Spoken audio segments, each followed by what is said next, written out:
SRM Tamil பேராயத்தின் பிரம்மாண்ட பேச்சு போட்டி முதல் பரிசு 5 லட்சம். தொல் தமிழாசோல் 2025 வேலூர் மண்டலம் தேர்வு நடைபெறும் நாள் 2/2/2025. இடம் தூய நெஞ்ச கல்லூரி, திருப்பத்தூர். போட்டியில் பங்கேற்க QR கோடை ஸ்கேன் செய்து விண்ணப்பத்தை அனுப்புங்க. உலகின் பல்வேறு நாடுகளுக்கு அளித்து வந்த நிதி உதவியை நிறுத்தப் போவதாக அமெரிக்க அதிபர் டொனால்ட் ட்ரம்ப் உத்தரவிட்டுள்ளார்.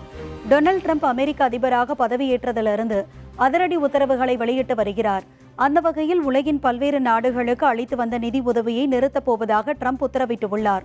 மேலும் மனிதாபிமான அடிப்படையில் மேற்கொள்ளப்படும் இத்தகைய உதவிகளுக்கான நிதியை 90 நாட்களுக்கு முடக்குவதாக அமெரிக்கா அறிவித்துள்ளது.